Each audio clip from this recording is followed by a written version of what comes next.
quoi barre dans Allume la télé. Ce soir dans ALT, l'évangéliste Féa Béni de Dieu, le pasteur qui avait prédit la victoire de la Côte d'Ivoire à la CAN 2023. L'humoriste Wallace, le chasseur d'images Le Grouilleur 3.0, ainsi qu'un autre artiste rappeur, Harry Kent. Pour connaître l'actualité dans le monde et en Côte d'Ivoire, le journal des JT. Et de Dites-moi s'il vous plaît, où la ravissante Bintou Dambélé a tendu le micro d'ALT à Chico Lacoste. Viendra ensuite l'immanquable zapping. Nous vous souhaitons une excellente soirée avec Allume la télé. Et voilà, on est très heureux de vous retrouver ce soir, 18h15, pour un nouveau rendez-vous d'Allume la télé en compagnie d'invités qu'on aime toujours autant. La preuve, à ma droite, quelqu'un qui me fait toujours rire comme un dingue. C'est Wallace, qu'on aime, pas seulement pour son talent, mais surtout aussi sa double culture. Maroc-Côte d'Ivoire, franchement, c'est la famille. Wallace, bienvenue sur le plateau d'Allume la télé. Merci beaucoup d'avoir répondu à l'invitation. Bonsoir chez vous. Et le plaisir aussi se décuple quand on se tourne vers le photographe le plus populaire de Côte d'Ivoire. Depuis combien d'années, je ne sais plus trop, qu'il bat le record. Mais en tout cas, 3 ans, voilà, 3 ans comme 3.0, Grouilleur 3.0 qui célèbre son anniversaire aujourd'hui et qui nous fait l'amitié de venir souffler, on va dire, en quelque sorte, sa bougie sur le plateau d'ALT. Happy birthday! Heureux anniversaire! Joyeux anniversaire à Grouilleur 3.0. Ça va bien? Très bien, très bien. Ok, Grouilleur 3.0, c'est aussi le photographe des éléphants de Côte d'Ivoire qui a vécu cette canne-là en inside. À l'intérieur. À l'intérieur, de l'intérieur vers l'extérieur, comme on veut. Et quand on vit une expérience comme celle-là, on se sent comment? Privilégié? Franchement, c'est un privilège. Et je dis merci beaucoup à toute l'équipe de la Fédération ivoirienne de football parce que on est tellement remplis ici en Côte d'Ivoire, avoir ce privilège. Il ne peut que dire merci. Parce que commencer avec une équipe du début qu'à la fin, et puis en plus chez nous. Vraiment, et voir cette équipe devenir championne, brandir un trophée contre toute attente. Franchement, c'est un truc de dingue. Hein. En tout cas, c'est contre toute attente. C'est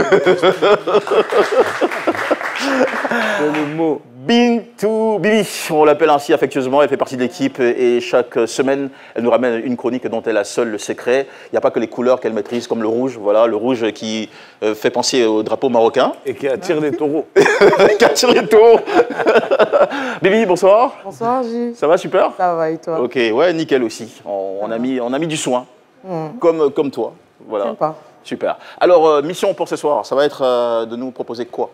Dites-moi s'il vous plaît, qui débute avec Chico Lacoste, qui n'est plus à présenter, qui est un producteur manager, et il dira beaucoup de choses qui feront vraiment marrer. Et voilà, on va s'éclater tout juste avec. C'est quoi le principe de Dites-moi s'il vous plaît? Je vous précise, mesdames et messieurs qui nous suivez, qu'en deuxième partie d'émission, nous allons accueillir l'homme de Dieu qui avait, avant tout le monde, déjà depuis 2016, annoncé que la Côte d'Ivoire organiserait et remporterait sa propre Coupe d'Afrique des Nations. Prophétie réalisée, il a été partagé, son poste, partagé sur les réseaux sociaux. Et quand la Côte d'Ivoire a perdu face à la Guinée équatoriale 4-0, ça a été l'objet de moqueries, de critiques très virulentes qu'il a, on va dire, traversé avec beaucoup de sérénité. Toute cette histoire à partager dans un petit moment. Donc il y a de la matière pour vous. Soyez bien là, bien accrochés. Le principe donc de Dites-moi s'il vous plaît. Question aussi qu'on va lui poser. Alors, dites-moi s'il vous plaît, on va vers les invités qui sont soit des stars, soit des lambda, soit des people, soit des personnalités aussi, pourquoi pas. Voilà, c'est dans toute cette catégorie, tu veux quoi? On va aller vers Wallace, dans pas longtemps. Donc voilà, nous sommes emmenés en fait à partager tout et tout. Quand je dis tout et tout, c'est vraiment de se taquiner, de parler de tout et de rien, et de sortir ta bulle en fait d'artiste ou de star. Ou de people. Voilà. Non, mais je pense qu'on va prendre quand même le temps de pouvoir demander à Wallace pourquoi est-ce qu'il est là. Et puis, voilà. Moi, je veux savoir, c'est quoi? Dites-moi, s'il vous plaît. Parce que c'est des trucs où on pose des questions bizarres. Dites-moi, s'il vous plaît, en même temps. Ouais. Voilà. Je ne serai pas violent, t'inquiète. En attendant qu'on soit prêt côté technique pour Bibi, quelle équipe as-tu supporté en premier, mon cher Wallace, durant cette CAN 2023? Quand le Maroc joue, je supporte le Maroc. Parce que tu as une double culture. Je supporte Côte d'Ivoire. Voilà. Et puis, Dieu a fait grâce, les deux équipes ne se sont pas rencontrées. Il y a un des deux qui allait venir me chercher, ça c'était clair. C'est clair. Hein. Comment tu as vécu l'élimination du Maroc? Est-ce que ça a été une... Ça m'a fait mal. La vérité, ça m'a fait mal. J'avais un peu d'espoir en me disant peut-être que si Côte d'Ivoire gagne Mali, ils vont nous rappeler encore. Mais ça a été dur. Ça a été dur, j'ai pas réalisé. Au fait, j'ai eu les larmes aux yeux quand on a eu le pénalty à la 90e minute. J'ai eu les larmes aux yeux. J'ai failli pleurer. Et puis les larmes sont remontées quand on a loupé penalty. C'est-à-dire j'étais tellement choqué. Ouais, je vous jure, dans le stade, c'était un choc pour tout le monde. Parce que les Sudaf, là, il y avait 4 qui les supportaient. Hein. 4. Et l'ambassadeur, sa femme et ses 2 enfants. Mais tout le reste du stade, c'est Maroc. Ouais. Que ce soit les Ivoiriens, ils ont supporté le Maroc. Que ce soit les Sénégalais, ils ont supporté le Maroc. Que ce soit même Mauritaniens a supporté le Maroc. Ouais. Et puis quand non, c'était... Ah, c'était une grosse désillusion pour le royaume chérifien. Là, waouh. Ouais. C'était dur. Il y a quoi encore? Voilà. Mais non, regarde. Nous, on se repasse les vidéos de la victoire. Bon, vous... Dieu merci. La preuve, c'est que la Côte d'Ivoire a gagné. Ouais. Donc, la peine a été... Comme je dis, le Maroc, il y a des gens qui disent que le Maroc s'est sacrifié parce qu'ils ont mis leurs meilleurs joueurs pour battre la Zambie, pour qualifier la Côte d'Ivoire. Mais certaines personnes, bon, elles ne sont pas très nombreuses, estiment que le Maroc n'a pas forcément joué pour la Côte d'Ivoire. Le Maroc a joué normalement. Ouais. Ah non, ça, c'est pas vrai. Le Maroc était qualifié même s'il perdait. Le Maroc il a vu qu'il y a un pays frère et ami qui a besoin de sa victoire pour revenir, et en plus le pays organisateur. Ils se sont battus pour ça. Ouais. Sinon le Maroc, s'il perdait contre la Zambie, il était qualifié. Non, mais encore une fois, on va vous dire un grand merci. Non, c'est le Maroc qui vous dit merci parce que le sacrifice n'est pas allé dans l'eau. Ouais, puisque la coupe est venue et restée en Côte d'Ivoire. Ah, j'aime bien. Ah ouais. Que ce soit dit ainsi. D'accord, mais choukran quand même, hein, choukran. Choukran. Ok, alors, la CAN 2025, c'est bientôt. Hein, voilà, maintenant, c'est au Maroc. Le contrat qu'on a signé, la CAN 2025 reste au Maroc. On dit que de toute façon, à partir d'aujourd'hui, le pays organisateur garde ça. Il faut revoir le contrat. Là-bas, ça reste au Maroc. Est-ce que Wallace va jouer un rôle particulier dans cette CAN prochaine, dans son le pays même que j'ai joué dans cette CAN-là, qui était d'essayer de déstabiliser l'équipe adverse. Toujours déstabiliser l'équipe adverse. Ouais. Et bon, avec beaucoup d'humour, bien sûr. Il y a un truc qui s'est passé, je ne sais pas si vous avez suivi. Pendant le match Côte d'Ivoire-Guinée équatoriale, j'ai prédit le score. J'ai dit la Côte d'Ivoire va gagner minimum 4-0. Et on a perdu 4-0. Donc les gens ont commencé à m'appeler pour dire pardon, faut plus donner score. Donc on a pris ça pour rire. Ça veut dire qu'après, à chaque match, à chaque fois que je veux donner score, il y a des gens qui interviennent pour se lever, fermer ma bouche pour pas donner score. Ouais. Il y a toujours cet humour-là avec dextérité. On va retrouver une petite sélection vidéo de ces vannes que tu as su aligner aussi à rapport à, toujours dans l'ambiance de la CAN 2023 et même dans d'autres circonstances. Voilà, on est au stade Ebimpe Alassane Ouattara. Oussama, tu es venu supporter les Ivoiriens aujourd'hui. C'est quoi la chanson de supporter que tu as appris? On n'a pas gagné, mais on s'en fout. Aujourd'hui, on n'a pas chanté ça. Aujourd'hui, on ne chante pas ça, Oussama. On n'a pas gagné, mais on s'en fout. La Côte d'Ivoire, on nous a déjà habitués à calculer. Alors là, tous les vrais supporters ont déjà payé calculatrice depuis le début de la compétition. Nous, on est habitués à calculer. C'est-à-dire que c'était trop facile de gagner Nigeria, mais pourquoi gagner Nigeria pour être qualifié? Pour pas remplir le stade le 3e match. Jamais une affaire comme ça. Le président a déjà parlé, les stades doivent être pleins. C'est calculé, c'est mathématique. Si on gagnait ce match, le prochain match, on est déjà qualifié, qui va aller regarder? Les stades seront vides. C'est pas bon pour le pays, c'est pas bon pour la CAN. Alors là, il n'y a pas quelqu'un qui aime les Marocains plus que les Ivoiriens. Il n'y a pas. Wallah, il n'y a pas. Je marchais dans la rue, j'ai shooté un caillou. J'ai juste shooté un caillou, tu vois. Ça a failli toucher un vieux qui était assis. Je lui ai dit, pardon papa, désolé, j'ai pas fait exprès. Il dit, mon petit, tu es marocain? J'ai dit oui. Il dit, mets le caillou là-bas et puis tire encore. Tu peux me toucher, ça me dérange pas. Ah, le vieux. On était dans le cercueil. Les gens ont commencé à dire qu'on est mort. Mais c'est pas père, on est dans le cercueil qu'on est mort. Père peut être dans le cercueil, mais on dort. C'est notre CAN. On dort où on veut. C'est leur CAN, ils font ce qu'ils veulent. Wallace, il y a quelque chose que je comprends pas. C'est quoi tu comprends pas, Hamoudé? Si Côte d'Ivoire gagne Mali, Maroc, il est qualifié? Non, c'est fini, Hamoudé. Maintenant, c'est les quarts de finale. Ceux qui sont éliminés sont éliminés. Il n'y a plus de repêchage. Éliminés? Mais ça, c'est grave. Pourquoi? Parce que si le Mali, il perd, ils vont être disqualifiés? Mais oui, c'est ça le football. C'est pas les premiers, hein. Il y en a qui sont déjà partis. Je sais, mais eux, ils viennent de quitter la CEDEAO. Ils vont quitter la CAN encore? Ya haram. Les amis, je dois vous raconter un truc qui s'est passé hier. Et c'était à mourir de rire. On était au stade, on était en train de regarder le match. Et à un moment donné, il y a Jean-Louis Crasso qui doit rentrer. Bon, nous, on est assis là. Nous, on ne voit pas que Crasso doit rentrer. Mais ceux qui sont assis un peu devant là-bas à gauche, eux, ils voient qu'il y a Crasso qui est en train de s'échauffer pour rentrer. Donc, eux, ils crient. Wow! Il y a un gars à côté de moi, il me dit, voilà, on a marqué but. J'ai dit, comment ça? Il dit, ceux qui ont crié là, eux, ils écoutent le match à la radio, ils sont en avance sur nous. Il dit, le vieux, ils peuvent être en avance sur nous si on regarde le match à la télé. On est au stade, le vieux. Ils vont être en avance sur quoi? Au stade. Hein? On est au stade, le vieux. Ah, le vieux! C'est un petit résumé, un avis sur le déroulement de cette CAN. Ce qu'il dit, c'est vrai. J'ai fait une vidéo où j'ai dit que la prochaine fois, sachons nous-mêmes mettre nos éléments à la lumière. Faye, c'est un Ivoirien. Si au début de la CAN, il avait demandé le même salaire que l'autre qui n'est pas Ivoirien, qui est français, qui sont allés chercher en France, on se serait foutu de lui. Nous en premier. Hein. Pas nous en premier. Ouais, toi, tu vas faire quoi ici là? Avance là-bas. Il faut laisser les gens faire leur travail. Et au fait, non. C'est celui en qui on a le moins cru et sur lequel on a le moins misé qui nous a ramené là. On est très fiers d'avoir un entraîneur pareil qui a été confirmé au poste donc, de sélectionneur national des éléphants désormais, à l'occasion d'une cérémonie, au siège d'une entreprise de communication en Côte d'Ivoire. Donc bravo encore à Emers Faye et son adjoint.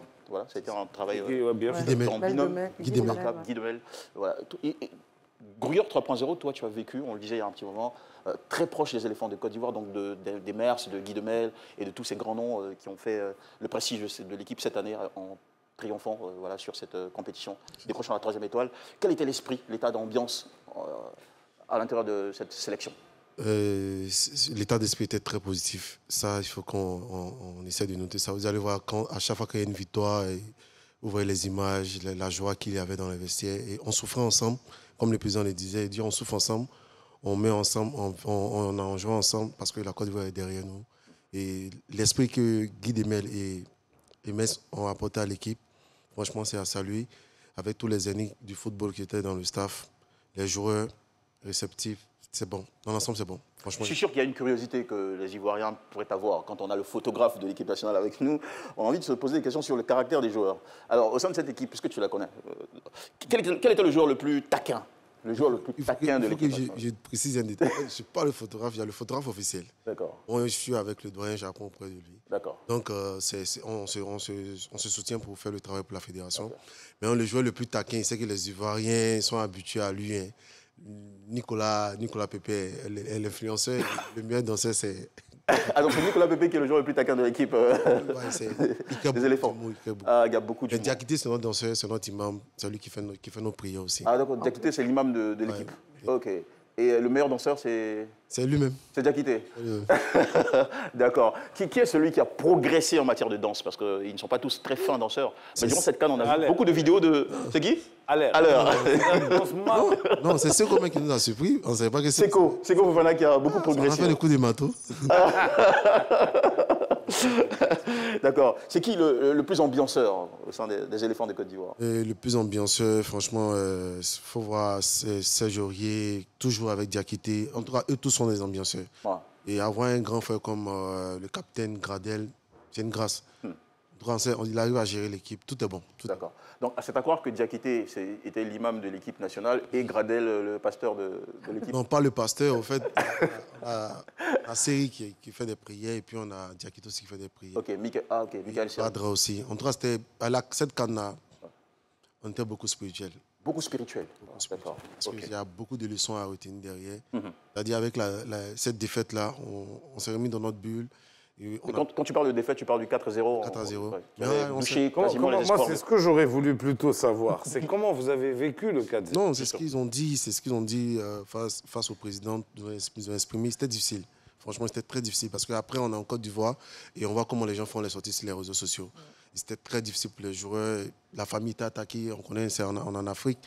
Mais en sortie de là, quand on a vu cet espoir qu'on a eu à la dernière minute, quand le Ghana a fait son match nul, c'est là que l'espoir a commencé à renaître, au fait.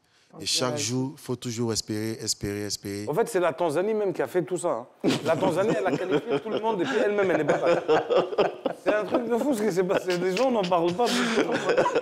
Est-ce que la CAN, pour l'humoriste que tu es, pour l'homme de scène que tu as été aussi une sorte de vivier d'inspiration pour écrire des... Énormément. Moi j'étais au stade pendant le 4-0. J'ai fait tous les matchs au stade. Hein. Oui. Même Mauritanie-Algérie, je suis allé au stade. Je peux dire à quel point j'ai aimé aller au stade pendant la CAN. Et pendant le Guinée équatoriale, Côte d'Ivoire, quand il y a eu 2-0, il était avec 2 éléments à moi. Eux aussi sont blancs. Il dit, regarde, qui sont là. Non, voilà, il faut te calmer, à rien, ça là, c'est petit 2-0, rattraper ça tout de suite. Il n'a pas fini de parler, ils ont marqué 3e. C'est Gary, c'est Gary. Gary, le champion de Côte d'Ivoire. Il dit, Gary, allons à la maison. Il dit, voilà, toi, tu es connu. Au moment où il me dit, tu es connu, il y a un gars qui se retourne et dit, ah, Libanais, tais-toi en Réal, le match. J'ai dit, tu vois qu'on ne me connaît pas. Ici, là, ils ne sont pas venus connaître quelqu'un à l'heure là. Ils sont en train de voir le match. Quand on a quitté le stade, on dit 4-0, ouais, c'est gâté. Tous mes amis qui sont restés là-bas, ils ont duré là-bas. Hein. Il restait longtemps dans la vestiaire. Resté longtemps dans la vestiaire. Comme j'ai dit, c'est le match nul de Ghana qui a donné cet espoir. Et puis, comme on le dit, le Maroc a joué son jeu. Et puis, les sportifs marocains aussi étaient avec les Ivoiriens. Donc, nous, on est restés à la dernière minute. Cette victoire a vraiment délivré les vestiaires, qu'on appelle l'hôtel. Tout le monde était vraiment délivré. Là. On a vu les Ivoiriens, ils aiment l'équipe. Donc, c'est normal, cette réaction. C'est par amour qu'ils le font, en fait. Et on a vu quand le Maroc a gagné, tout le monde est sorti dehors. Comme si c'était une victoire. Ouais. La Côte d'Ivoire, tout le monde a sauté. Ouais, au Maroc, ouais. Si, même au Maroc, hein. Même au Maroc, si, au Maroc, on a vécu ça, on a vu son image sur les réseaux sociaux. C'est incroyable. Mais c'est un amour qui s'est créé, qui ne va pas finir maintenant. Tout vous dit que c'est l'Afrique. Ça peut finir à la CAN 2020. Non, la CAN 2025, on vient vous présenter la Coupe. Qu'est-ce qui pourrait arriver si le Maroc et la Côte d'Ivoire se rencontrent? Il y aura des oublis. Non, on va jouer le jeu. J'aime bien le terme, il y aura des oublis. Ça, très, très sûrement. Alors, en tant que photographe, tu es passé par quasiment tous les stades de la compétition, il y en a eu 5. Lequel des stades, personnellement, t'a le plus impressionné? Parce qu'il y a le rendu des photos, il y a l'ambiance dans le stade. Bon, pour le rendu des photos, je peux parler du stade de Boaké. D'accord. Là-bas, c'est vrai que beaucoup en parlé. Hein, le meilleur. Non, ça, c'est pas un débat. Ouais. Mais en termes d'émotion, je crois que l'intérieur qu'on appelle Abidjan, c'est jusqu'à ce que la différence se manifeste au niveau de la finale. Parce que tu as Yamoussoukro et tu vois l'équipe de la Côte d'Ivoire est menée face au Sénégal. Jusqu'à la 80, combien de minutes même 29. Et on ne sait pas qui entonne, c'est-à-dire l'hymne national, qui donne des frictions, des forces encore à tout le monde d'y croire. Et quand tu arrives à Boaké, contre le Mali, où tu ne t'imagines pas à la 89e et à la 120e minute, franchement, tu crois qu'il y a Dieu derrière. Il y a Dieu derrière. Exceptionnel. Et on est très reconnaissant au ciel pour ça. Le photographe, par exemple, quand la Côte d'Ivoire, je prends le cas de la finale, où quand la Côte d'Ivoire réussit à renverser un match dans les toutes dernières minutes, que tout le monde est en délire complet, en hystérie dans le stade. Est-ce que toi, en tant que photographe ivoirien, supporter aussi, quelque part dans l'âme des éléphants, tu arrives tout de même à avoir la maîtrise nécessaire pour continuer à prendre des photos Non, je peux pas cacher, parce qu'on est tous humains. Parfois, on s'oublie, mais on se rattrape très vite. Franchement, tu cries d'abord, et puis ensuite tu vas... Non, tu ne peux pas crier, ça c'est interdit, au fait. Okay. Mais pour le mois de Mali, il faut qu'il soit sincère. Je me suis mis à genoux pour remercier le Seigneur, parce que c'était très dur. On vient tellement de loin que la CAN est chez nous, il faut qu'on vraiment réalise ce rêve-là pour tous les Ivoiriens. Aujourd'hui, on a vu que quand l'Ivoirien décide d'être ensemble, ça marche toujours. Sinon, c'est l'un des meilleurs matchs que moi j'ai vécu depuis la CAN contre le Mali. Super. Comme quoi l'union fait la force. Il y a eu des moments... Il y a un footballeur que je ne sais pas si c'est le footballeur préféré, le chouchou des filles en Côte d'Ivoire, Adiangra. Bon.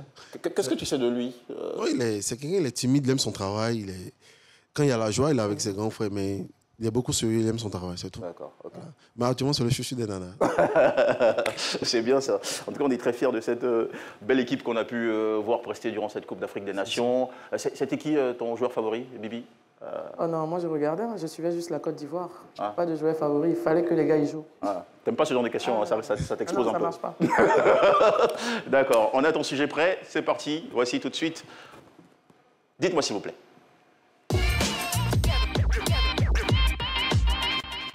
Hello, je suis en compagnie aujourd'hui du producteur-manager Angelo Kabila.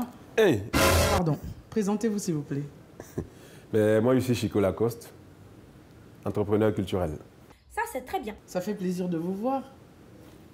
Mais c'est Plaisir quoi, vous avez partagé. le palais de la culture en main ou quoi? Entrepreneur Pourquoi? culturel, quand j'entends. Ben oui, un entrepreneur culturel, c'est tout ce qui est culturel. Nous, on est des entrepreneurs, nous sommes des vendeurs. Vous vendez quoi? Tu vends quoi? Vous vendez coco? 18 na coco. Vous vendez des oranges? Des vendeurs de quoi? Ben, on vend des artistes. Ah, vous vendez les artistes? Ben oui. Il y a une salle pour ça? Ah ben non, c'est ça ce qu'on appelle dans notre jargon, vendre des artistes. Produire des artistes, les manager, c'est vendre des artistes.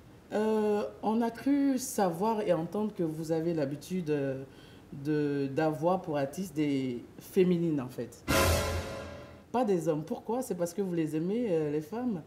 Ben... Il paraît que vous êtes un homme à femme en plus. Ben pas du tout. Je préfère travailler avec les femmes parce que je me dis que les femmes quand même... Continue. J'arrive à les gérer facilement. Mais est-ce que vous voyez quand vous parlez des femmes? Tchaï. Les femmes sont nos mamans, on doit les aimer, non? Donc vous les aimez à la folie? Ben, j'aime les femmes, mais pas de la même manière. Jésus! D'accord, donc vous travaillez aussi avec des hommes?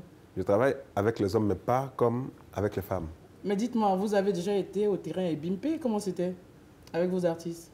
J'ai jamais été à BMP, sauf aux obsèques de Feu Ahmed Bakayoko, à la veillée. Ah d'accord. Qu'est-ce que vous Mais pas pensez pour de un Bébé match. Sans Os? C'est qui Bébé Sans Os déjà à la base? Personnellement, je ne le connais pas, j'entends juste Bébé Sans Os. Regardez ce qui va se passer ici. Mais pourtant on dit c'est un artiste, vu que vous êtes producteur, manager. Vous voyez, aujourd'hui, peut-être que beaucoup vont me détester par rapport à ce que je vais dire, ou bien beaucoup ne vont pas aimer. Mais moi, ce que j'appelle artiste, c'est pas ça. Si vous voulez me comparer, comparez-moi avec DJ Mich, comparez-moi avec la Tafarel, comparez-moi avec le Dolidiana. Vous savez faire la cuisine au moins? Des œufs, peut-être. Qu'est-ce que vous aimez comme nourriture? Comme manger, nourriture du riz à la sauce. Arachido, graines ou guaguassou, comme on dit. D'accord. Et si jamais on vous proposait 500 millions pour être majordome chez un footballeur, qu'est-ce que ça vous dira? C'est un travail. Attends, 500 millions, c'est beaucoup d'argent. Même pour moins que ça, du moment où il me nourrira, ben attends, c'est un travail. J'ai l'habitude en fait de voir sur les réseaux que vous êtes tout le temps en train de parler du nouveau pont Ado. Est-ce que vous pensez que lorsque M. Soro qui bafouille Guillaume viendra en Côte d'Ivoire, il pourra passer, il pourra accéder à ce pont? Le pont Ado, c'est une infrastructure de notre pays. Attends, tout le monde est appelé à passer là-dessus. Et voilà. Question tendancieuse, traquenard, par moment aussi coq à l'âne, c'est le cocktail molotov de l'interview façon Bibi, qu'on retrouvera donc chaque semaine. Salade de fruits, ouais. Sous le nom « Dites-moi, s'il vous plaît ». Voilà. Ouais. Ça a l'air poli, mais au fond, c'est pas très poli dans la méthode. Non, c'est un peu décalé, comme le coupé décalé. Super, alors, merci encore. Merci. Wallace, oui. Ouais, c'était un moment d'humour. On reste donc. J'ai beaucoup aimé. Voilà, on reste toujours dans le sourire. Oui.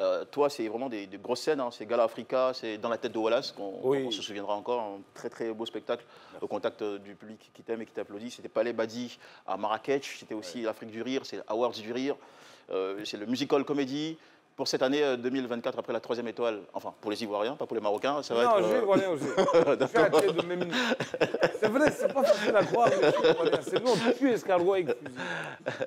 Je suis Ivoirien. Ça va être donc quoi le projet pour émailler cette année en beauté et en humour? Il y a beaucoup. Moi, l'année, si tu veux, jusqu'à juin 2025, on est déjà full. Ok. Voilà. On n'a rien pris en juin parce qu'il y a la Coupe d'Afrique et qu'il faut aller supporter. C'est là même, on va voir si je suis Ivoirien ou pas. Tu vois, non, aller gérer les way là-bas au Maroc. Ok. Je joue à partir d'après-demain à Bruxelles, en Belgique, donc je pars demain. Wow. Ensuite, je fais une grosse tournée dans pratiquement toute la France. Je fais Paris, Bordeaux, Marseille, Nice, Nîmes. Je joue dans des villes que je ne savais même pas qu'ils étaient en France. Aurillac. C'est une ville qui s'appelle Aurillac. Je crois qu'il doit y avoir 14 habitants, ils ont tous pris leur place. Je joue là-bas. Et puis on relance Afrique du Rire en mai. Ah, qui est très attendu. Édition, bien sûr, la 5e édition d'Afrique du Rire, où on va tourner dans toute l'Afrique avec des grosses têtes. Comme on a fait venir ici Kev Adams, Redouane Bougueraba, Paul Mirabel, il sera avec nous cette année, Inès Reg, et puis nos gars d'ici aussi, Magnifique, Ramatoulaye, Agalawa, l'encadre. Tout est complice de ouf. tout le monde. C'est la fête du rire. Quoi, du rire, absolument. Bah, franchement, on est admiratifs. Qu'est-ce que tu retiendras de plus beau, de plus inspirant sur toute cette CAN que nous avons vécue et partagée ensemble? Ben, c'est exactement ce que j'ai partagé comme pensée quand la CAN est finie. Je retiens que c'est une leçon de vie hein, pour moi. La CAN, pour moi, c'est une leçon de vie. On a commencé à dire qu'on était mort. En fait, ce que les gens n'ont pas compris, ils pensaient qu'on était mort parce qu'on dort dans le cercueil. Mais c'est notre CAN, on dort où on veut. Si on veut dormir dans le cercueil, on dort dans le cercueil. Ça ne veut pas dire qu'on est mort. Je retiendrai qu'il ne faut jamais baisser les bras. Peu importe la situation dans laquelle tu es, il faut rester focus jusqu'à la fin. C'est quand on va dire tu es fini là, que l'arbitre a dit que toi tu es terminé. L'arbitre, dans la vie même, tu es un arbitre. Ouais. C'est Dieu. Ouais. Et surtout qu'il faut faire confiance aux gens qui sont sur notre continent. Faye, l'exemple parfait, d'arrêter d'aller chercher des gens de l'autre côté de l'eau. Ils ne savent pas mieux que nous, forcément. On a des bons... Donnons la possibilité à nos éléments de compétences locales. Et on aura des bonnes choses. Merci beaucoup pour ce très très beau message, mon cher Wallace. Et tu parlais de Bruxelles, de la France, et de toute cette tournée. Il a fait une petite tournée aussi à lui, même si ce n'était pas sur scène, mais il s'est fait plaisir. Grouillard 3.0 après la CAN 2023. C'est quoi? C'est l'argent du COCAN qui t'a permis d'offrir ce beau voyage? En fait, je suis vice-président des médias de la Fédération ivoirienne de floorball. Et on était en collaboration avec les gens de la Suisse pour une collecte pour l'Afrique. Et nous sommes allés là-bas pour rapport à ça. Mais arriver aussi en Suisse sans aller en France, c'est comme si tu n'as rien fait. Donc, on dit on va saisir l'opportunité pour faire un peu du tourisme. Et on s'en arrive à Paris. Et comment aller en Afrique du Nord sans faire un tour au Maroc? Ouais. Je pense que c'est comme si tu n'as rien fait. Ouais. Même chose. J'ai fait le Maroc aussi. Hein. Ah, tout à fait. Tu as fait beaucoup de villes? J'ai tourné uniquement plus à Casa, en fait. J'ai plus aimé Casa, mais Marrakech après. Ouais, Marrakech, c'est une très belle ville. Il y a des belles villes au Maroc. Moi, j'ai eu la chance d'aller visiter cette année les plus grands studios d'Afrique, où il y a eu Prison Break qui a été tourné, plein de films indigènes, etc., qui a Essaouira. Ok, ouais, Essaouira. Ouarzazate, pardon. Ah d'accord, ok, d'accord. Ouais. Super. Ben, c'est un plaisir. Moi, j'ai jamais été là-bas. Je pense que ça fait partie du projet. Ok. Alors, c'est ton anniversaire aujourd'hui, mon cher Gouillard 3.0. Un programme où tu seras encore en Gambo? Non, je suis en famille. En famille? Sûr, tu ne vas pas répondre à un appel pour glisser? D'accord, c'est super. Bibi, le rendez-vous next? C'est la semaine prochaine, c'est chaque semaine. D'accord. Donc du coup, je vous donne rendez-vous la semaine prochaine pour un autre numéro. Même jour? Ouais, même jour, même heure. Mais pas même couleur? Pas la même couleur. Allez, on va prendre maintenant les couleurs de l'actualité dans le journal des JT avant de recevoir l'homme de Dieu qui avait prophétisé avant tout le monde l'organisation de la CAN par la Côte d'Ivoire et son triomphe. Il y a beaucoup de choses à partager avec cet évangéliste international. C'est dans un petit moment. À tout de suite.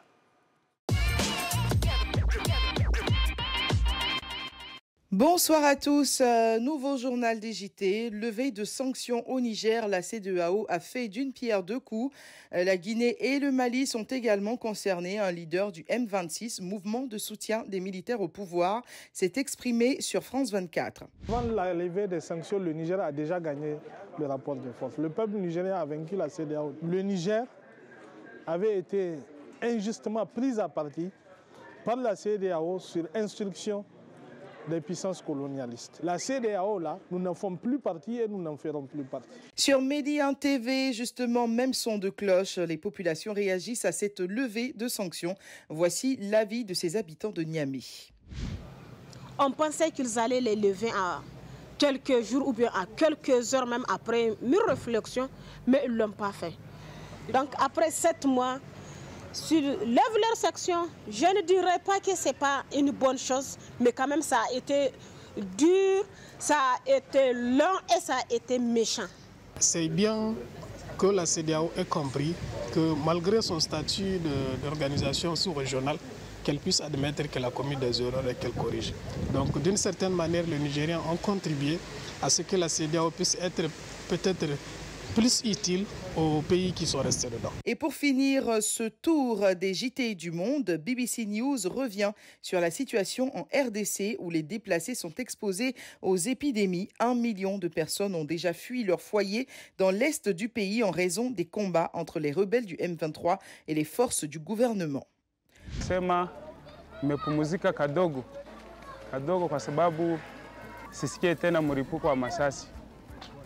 Mahali ambapo tupo maisha inazorota, Tout ce qu'on peut leur souhaiter, c'est beaucoup de courage face à cette situation en espérant un retour rapide à la normale. C'est tout pour ce journal des JT. On se retrouve demain pour un nouveau numéro d'Allume la télé.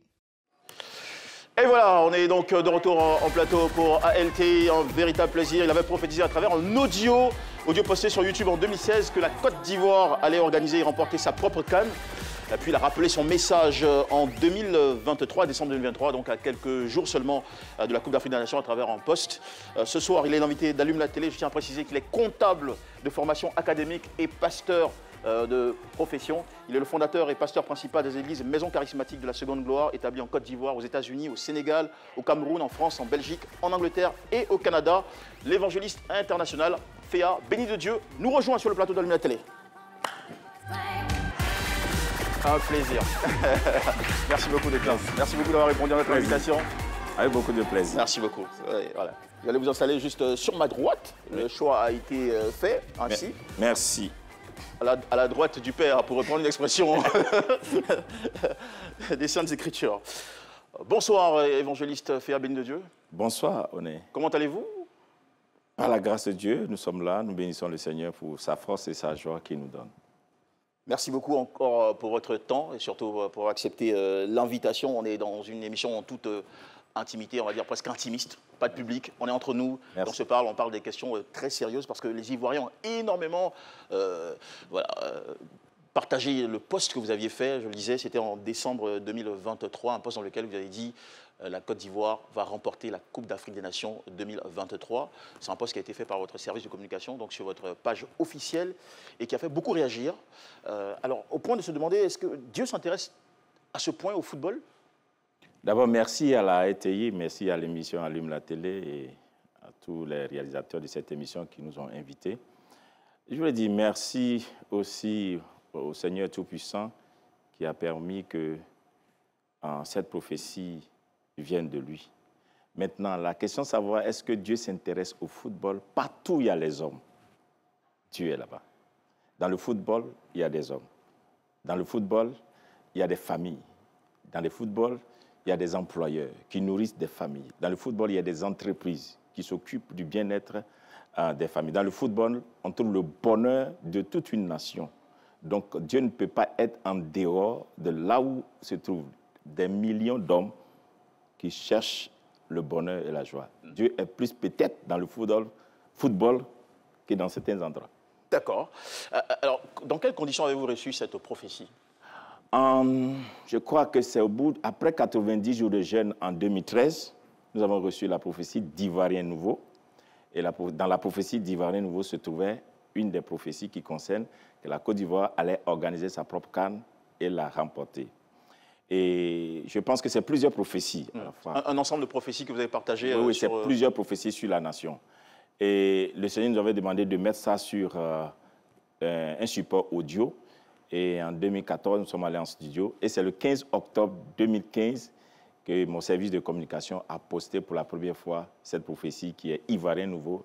Et à l'intérieur d'Ivoirien Nouveau se trouve la prophétie où Dieu a dit clairement que la Côte d'Ivoire, il arriverait que la Côte d'Ivoire organise une Coupe d'Afrique des Nations et la remporter. C'est exceptionnel ça. Et vous avez posté, donc ça fait un peu plus de 8 ans que la prophétie... Ça fait plus de 8 ans, puisque 2013, normalement, ça fait... quasiment un peu plus de 11 ans, quelque chose comme ça. Ok, d'accord. 2013, on est en 2024, ça fait 11 ans, voilà. Ok, donc cette prophétie, je tiens à vous préciser qu'elle est toujours disponible, elle est disponible sur YouTube. Oui, c'est sur YouTube, tout le monde peut voir, voilà. Écoutez l'audio. Il y a un ensemble de prophéties sur la Côte d'Ivoire. Bien sûr. Et il y a un aspect, juste un point, qui concernait l'organisation de la CAN et aussi le fait que la Côte d'Ivoire allait jouer une Coupe du Monde et arriver en quart de finale de la Coupe du Monde. C'est dans la prophétie. La Côte d'Ivoire arrive en quart de finale de la Coupe du Monde. Oui, en quart de finale d'une Coupe du Monde. C'est dans la prophétie. Et dans la même prophétie, il est dit qu'un Ivoirien sera secrétaire général des Nations Unies. C'est dans la même prophétie. En quelle année ça va arriver, ça? Vous savez, il y a des choses qui sont publiques, il y a des choses qui sont secrètes. Et au temps convenable, Dieu expose. Dieu n'expose pas tout. Il y a une partie qui est révélée, il y a une partie qui est gardée pour son temps. C'est exceptionnel ce que vous dites là. Oui. Bon, on ne va pas prendre le risque de douter, parce qu'on a douté de vous à un moment. Vous savez ce qui s'est passé. Déjà, prophétisez sur des événements d'envergure, je dirais même pas national, mais international, parce qu'une Coupe d'Afrique des Nations, c'est international, il y a même, ça peut aller jusqu'au planétaire, étant donné que selon certains chiffres, la CAN aurait été vue par plus de 2 milliards de personnes cette année. C'est tout de même très risqué de prédire ou de prophétiser sur des événements de ce type-là, parce qu'en cas d'inaccomplissement, je ne sais pas si vous avez mesuré toutes les conséquences qui auraient pu s'imposer à vous, à votre crédibilité, à votre image, à celle de votre communauté, et peut-être même à la famille. Je suis un homme de Dieu et je crois qu'il faut faire attention à celui qui est un homme de Dieu et celui qui peut-être sert dans la cour où on parle de Dieu. Un homme de Dieu, c'est celui qui entend la voix de Dieu, qui a décidé déjà de donner sa vie entièrement. C'est une consécration, une vie consacrée, on ne s'appartient plus. Donc Dieu a décidé de m'utiliser, je me suis laissé utiliser. Et donc je n'ai plus rien à dire quand je sais que ce que j'ai reçu est concret. Je ne peux pas recevoir une prophétie en 2013 et avoir la conviction d'aller mettre la prophétie sur un support audio en 2014 et demander à mon service de communication de poster en 2015 et le 29 décembre, demander à mon service de communication de poster que la Côte d'Ivoire va gagner la Coupe d'Afrique et douter. Jamais. À aucun moment dans cette compétition, vous n'avez douté, surtout lorsque nous avons perdu face à la Guinée équatoriale 4-0. Je ne peux même pas douter, parce que je sais que la voix que j'ai entendue, c'était la voix de Dieu. Comment vous avez réagi au fait que, après la défaite, donc la douche froide qu'on s'est prise face à la Guinée équatoriale 4-0, il y a eu les Ivoiriens plusieurs Ivoiriens ont fait ressortir le poste justement dans lequel vous annonciez que nous remporterions la CAN. Oui. Et vous avez été moqué, raillé. J'ai vu beaucoup de commentaires très virulents, des critiques très acerbes contre vous. Certains se demandaient mais où se trouve sa communauté, son église. Ils vous en voulaient parce qu'ils estimaient que c'était une prophétie trompeuse. Est-ce que vous avez été choqué, atteint d'une certaine façon, vous et vos proches, par cette déferlante de colère? Je n'ai pas été choqué. Au contraire, pour moi, vous savez, la foi est autre chose. La foi est une folie pour le monde. Quand vous croyez en quelque chose, vous devez avoir cette conviction. Et j'étais convaincu que ce que j'ai reçu est de Dieu et Dieu ne peut pas me lâcher. Vous savez, c'est plus de 25 ans de ministère, c'est plus de 25 ans d'activité. Et dans ce pays, toute la crème des pasteurs et des pères dans l'Église me connaissent. Et les gens savent que je ne suis pas un homme très public, je suis très caché, je ne fais pas mes choses comme ça. Et donc, si je poste que la Côte d'Ivoire va gagner, je sais ce que j'ai entendu. Et je sais ce qui va se passer. Donc, je n'avais pas peur. Mais au contraire, j'attendais de voir qu'est-ce que Dieu voulait faire par cet échec. C'est ce qui est plus important. Parce que les gens, ils critiquent l'échec, mais ils ne savent pas que l'échec est un message, que l'échec est une victoire. Il n'y a pas de victoire sans échec. Parce que la CAN a enseigné plusieurs. Ceux qui ont peur de l'échec ne réussiront jamais dans la vie.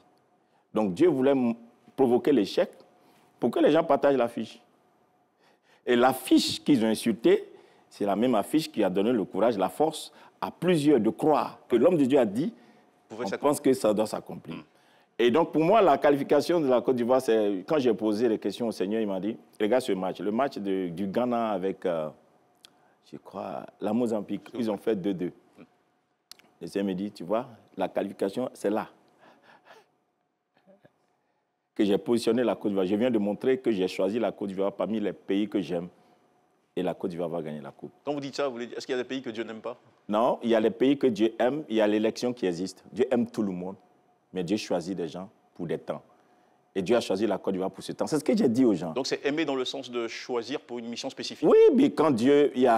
Il se trouve que quand une saison arrive, vous êtes nombreux, mais Dieu choisit son instrument. C'est comme moi, je peux dire que Dieu m'a aimé. Il y a de bons pasteurs dans le pays, il y a des pasteurs extraordinaires, des éminents serviteurs de Dieu, mais Dieu m'a aimé et m'a choisi pour entendre sa voix. C'est un amour. Ça ne veut pas dire que les autres ne sont pas bons. Son choix est venu sur moi et on ne peut pas défier le choix de Dieu. Et je savais que tous les pays qui allaient se mettre devant la Côte d'Ivoire allaient tomber. Parce que je savais. C'est quoi l'intérêt de Dieu en donnant une prophétie dans le domaine du football? Et par exemple, c'est quoi l'intérêt de Dieu? Qu'est-ce que Dieu a gagné au fait que la Côte d'Ivoire et pas un autre pays ait remporté la Coupe d'Afrique? D'abord, il faut comprendre que la prophétie ne vient pas pour une église. L'erreur de plusieurs, c'est de penser que quand Dieu ne parle qu'à l'église. Ou bien Dieu ne parle qu'à l'intérieur d'une église. Comment vous pouvez imaginer que tout un pays, ou bien des nations, Dieu veut parler à une nation, il utilise son canal, il parle. Donc Dieu n'est pas obligé de parler par les instruments de l'Église.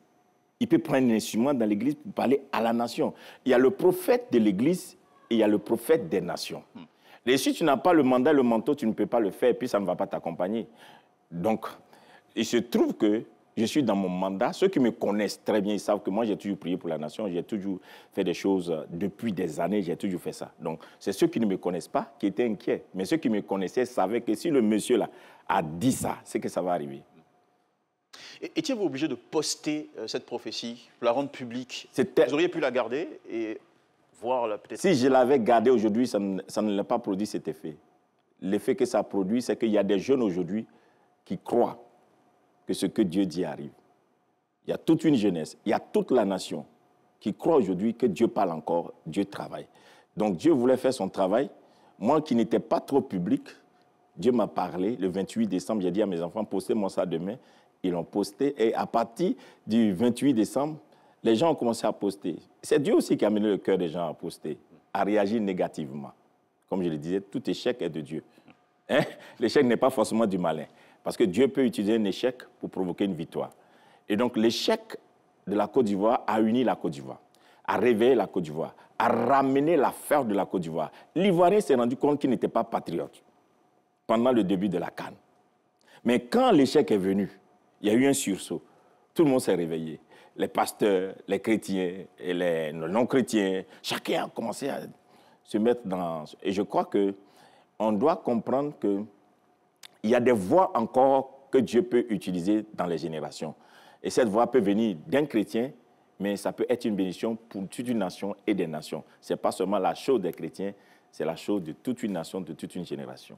Il y avait un acte que posaient souvent les éléphants, enfin, même pas souvent, chaque fois l'équipe nationale de Côte d'Ivoire, après les victoires de match, c'est qu'ils se mettaient à genoux, parfois un genou à terre ou parfois les deux, et ils levaient tous les mains vers le ciel.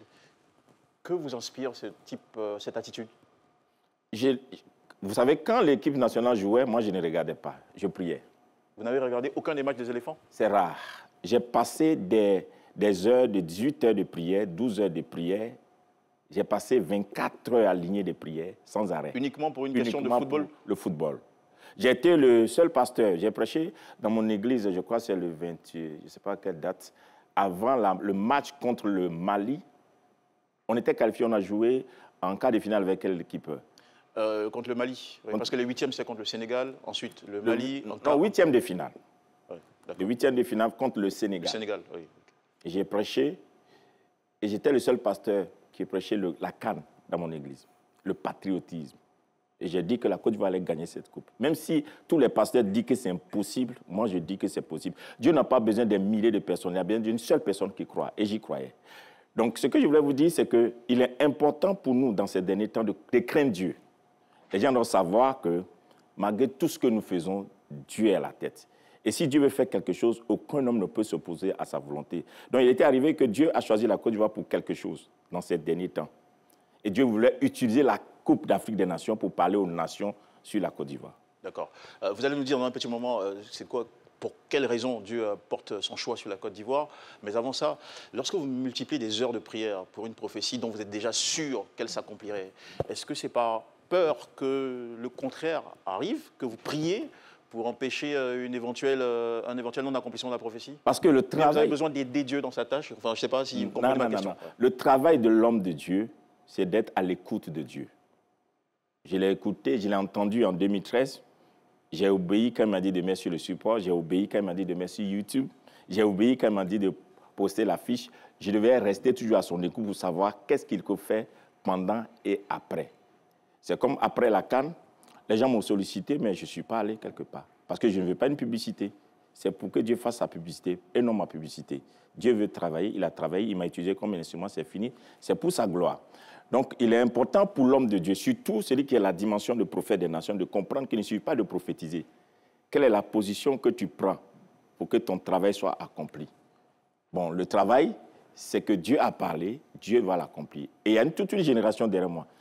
Comme vous l'avez dit, j'ai misé mon ministère de plus de 25 ans, j'ai misé la vie de ma famille, mes enfants, j'ai misé l'Église, j'ai tout misé dans cette parole que Dieu m'a donnée. Donc, quand Dieu vous appelle et qu'il vous donne un ministère qui est un ministère percutant, qui est un ministère de l'avant, ça veut dire que toute une génération vous attend. Donc, si je ne le faisais pas, qui allait le faire? Et j'ai trouvé que c'était une responsabilité assumée et je l'ai assumée. Et aujourd'hui, je crois que même beaucoup de pasteurs qui n'avaient pas la foi authentique pour dire certaines choses publiquement, ils vont commencer à le dire. J'ai vu beaucoup d'hommes de Dieu qui sont revenus, qui avaient critiqué au départ, qui sont revenus et qui ont commencé à poster, à parler du football. Et aujourd'hui, je suis content quand je vois aujourd'hui des hommes de Dieu recevoir des joueurs dans leurs églises, et tout ça. Mais c'est des choses que les gens ne voulaient pas faire. Pour eux, Dieu n'est pas dans le football. Et je crois qu'aujourd'hui, par cette prophétie, on a compris en Côte d'Ivoire et en dehors de la Côte d'Ivoire que Dieu est dans le football. Il y a des pasteurs au Nigeria qui sont très loin, qui ont des grands ministères que je respecte, qui ont prophétisé que leur pays allait gagner, comme au Congo. Mais si je ne restais pas en prière...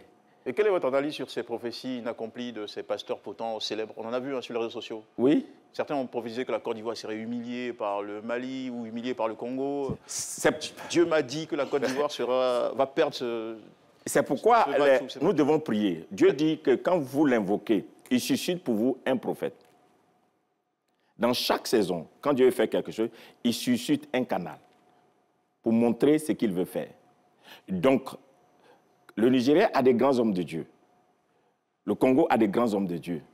Mais la Côte d'Ivoire était un pays choisi par Dieu dans cette saison. Et donc, Dieu ne peut pas écouter la voix des autres.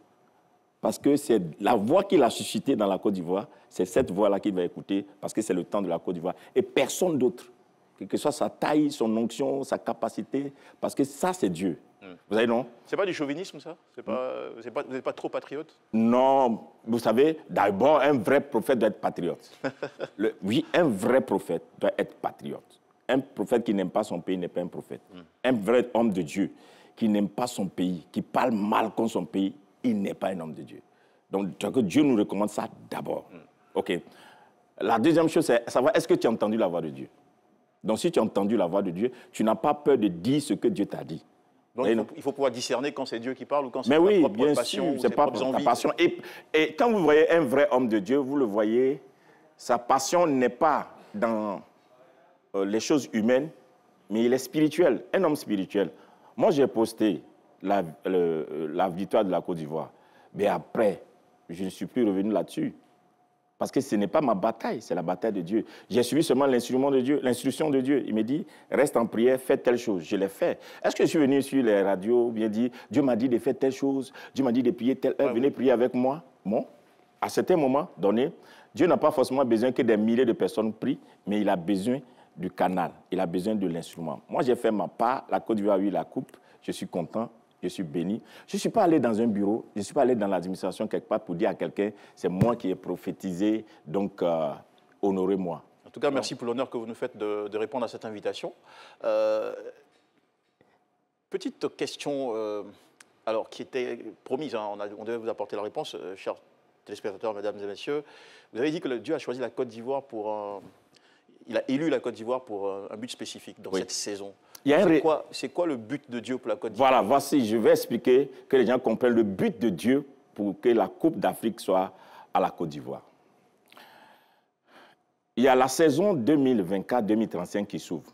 J'ai posté quelque part, les gens n'ont pas fait attention. Avant même que la Côte d'Ivoire ne joue son premier match, j'ai posté Côte d'Ivoire, pays lumière de l'Afrique 2035, que Dieu tes autres dans cette grandeur. J'ai mis sur ma page. Les gens n'ont pas fait attention. C'était un message subliminal? Oui, c'est un message caché. C'est pour dire que la Côte d'Ivoire sera la lumière de l'Afrique d'ici 2035. Et donc, Dieu crée et convoque les nations. Vous savez, quand Dieu veut parler, il y a ce qu'il dit en cachette, il y a ce qu'il fait en public. Quand David devait être oint, on a rassemblé toute sa famille et c'est devant sa famille qu'on lui a donné l'onction et puis il est devenu roi. Donc, la Côte d'Ivoire doit prendre la tête de l'Afrique. Comment? Financièrement? Économiquement, et même spirituellement, les pasteurs en Côte d'Ivoire vont devenir tellement influents la musique ivoirienne. Je l'ai prophétisé. Et la politique ivoirienne? La politique ivoirienne, déjà, elle est en train de partir.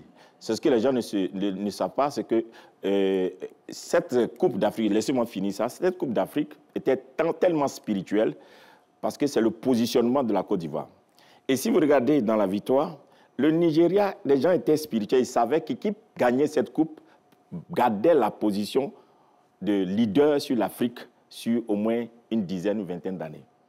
Et donc Dieu a organisé les choses à telle enseigne que ce soit la Côte d'Ivoire qui gagne. Ouvrez vos yeux, vous allez regarder, d'ici quelques années, la Côte d'Ivoire va monter en puissance économiquement, scientifiquement, à tous les niveaux, même dans la musique, dans la littérature, la Côte d'Ivoire va monter. Donc cette coupe n'a rien de jeu, n'a rien d'un championnat, de trucs, mais c'est une élévation spirituelle. Et Dieu voulait donner l'onction à la Côte d'Ivoire pour prendre la tête. Donc cette coupe, c'est quoi? C'est un signe? C'est un signe. Annonciateur ou... Bien sûr, vous voyez, un des signes. La Côte d'Ivoire ne s'est jamais unie comme dans cette CAN. L'Ivoirien n'a jamais été patriote comme dans cette Coupe d'Afrique. Le chant patriotique dont on parle, c'est dans cette Coupe d'Afrique que les gens peuvent chanter l'hymne national dans un terrain de football. Il n'y a pas une religion ou bien qui n'a pas adhéré à cette Coupe d'Afrique. Donc ça montre l'unité que les politiciens ont cherchée pendant des années. Dieu l'a créée dans cette Coupe d'Afrique. Comment on peut dire que Dieu n'est pas là-bas? Dieu l'a créé. Et même les chansons que les gens ont créées, ça montre aujourd'hui où va la musique ivoirienne. Comment quelqu'un peut rentrer en studio en 2-3 jours et sortir quelque chose qui peut donner des... Bon, ça veut dire que Dieu était partout dans cette Coupe d'Afrique. Vous allez dans les villages partout, les gens ont suivi la Coupe d'Afrique. Donc je veux dire qu'il est important pour l'Ivoirien aujourd'hui de craindre Dieu, de savoir que si nous sommes orgueilleux, Dieu nous a dit d'être humble. L'humilité. 2. Le symbole que Dieu était dedans, on a parlé de Akwaba, la canne de l'hospitalité. En tant que celui qui reçoit les autres, c'est Dieu, il a reçu. Donc, la coupe de l'hospitalité, on a reçu tout le monde, on a Dieu. Une particularité, la Côte d'Ivoire a une particularité dans le monde, c'est que la Côte d'Ivoire a l'indice qui reçoit plus d'étrangers. Donc, quel jour Dieu va récompenser la Côte d'Ivoire pour avoir reçu des étrangers pendant des décennies? En leur donnant une coupe qui allait créer la réconciliation et l'unité. Donc, il y a trop de signes dans cette Coupe d'Afrique qui parlent que Dieu a choisi la Côte d'Ivoire pour quelque chose d'exceptionnel. Donc, ce n'est pas juste un jeu... Bon, voilà. D'accord. OK. Alors, si... dans l'ensemble des prophéties que vous avez partagées sur votre page en 2015-2016, oui. Ivoirien nouveau, et qui contient donc la prophétie sur l'organisation de la CAN et son triomphe, et qui s'est réalisé, oui. On est très admiratif de ça, on attend la suite. Il y a eu d'autres prophéties importantes oui. Dans cet audio-là. Est-ce que vous pouvez synthétiser ce qui va arriver à la Côte d'Ivoire? Bon, il y a la prophétie d'un Ivoirien nouveau qui annonce qu'un Ivoirien va venir avec un modèle de voiture qu'on va monter ici. Et dans une ville de la Côte d'Ivoire, la voiture sera made in Côte d'Ivoire. Ça sera une voiture moins chère et ça sera dans toutes les gens viendront de la sous-région pour acheter cette voiture. Ivoirien nouveau annonce que le passeport ivoirien va être un passeport qui va se démarquer des autres passeports de la sous-région. Ça sera un passeport, une chose de valeur dans la main de l'Ivoirien. Dans Ivoirien nouveau, Dieu a annoncé que bientôt, on va construire, là, comme à Dubaï, ils vont construire des villes sur l'eau. En Côte d'Ivoire? Oui, en Côte d'Ivoire. Ouvrez vos yeux, vous allez voir. Dans Ivoirien nouveau, il a annoncé que l'Ivoirien va oublier les douleurs du passé. D'un coup, Dieu va enlever. C'est comme si rien ne s'est passé. Ils vont s'unir à nouveau, ils vont s'entendre, ils vont se parler. Tout va passer. Et regardez les signes. Après la CAN, il y a une facilité que Dieu est en train de faire. Donc Dieu a annoncé dans l'Ivoirien nouveau que les entreprises vont prospérer. Toutes les entreprises ivoiriennes, en Côte d'Ivoire et en dehors de la Côte d'Ivoire, parce que désormais, des hommes comme les races des Dangote vont commencer à émerger en Côte d'Ivoire. C'est pourquoi les Nigériens on aura des milliardaires en dollars. Multimilliardaires considérés. Et donc, c'est pourquoi Dieu... Vous avez vu les jets privés des Nigériens ici, c'était un message. Les gars étaient venus pour un combat spirituel. Ils viennent avec les jets privés, leur richesse, pour dire... Écoutez, ils étaient venus pour supporter leur équipe? Non, c'est ce que vous avez vu. Moi, j'ai vu autre chose. Quand ils viennent avec les gens les plus riches qui sont venus avec les jets privés, c'est pour dire que quand on gagne la CAN, désormais nos entreprises et les Nigériens vont prendre le contrôle de l'économie et de la richesse de la Côte d'Ivoire. Alors que la prophétie dit que ce sont les Ivoiriens qui vont aller dans les nations et avoir les entreprises ivoiriennes qui vont prospérer dans toute la sous-région. Ghana, Togo, Bénin, Nigeria, Mali, Niger, partout. Et donc, Dieu n'allait pas accepter. Donc, ils sont venus investir leurs jets privés, ils sont partis. Ouvrez vos yeux, vous allez voir ils seront obligés de faire un aéroport spécifiquement pour les jets privés ivoiriens parce que beaucoup de milliardaires vont se lever. Et c'est dans l'Ivoirien nouveau.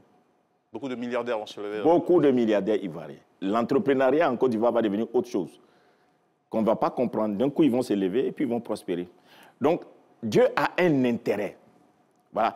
Comme j'avais dit, j'ai dit même que l'équipe nationale que vous voyez, l'équipe qui va gagner la Coupe, va régner, l'équipe de Côte d'Ivoire va régner sur le football pendant 10 ans en Afrique, comme le Cameroun, comme l'Algérie, comme le Nigeria a dominé.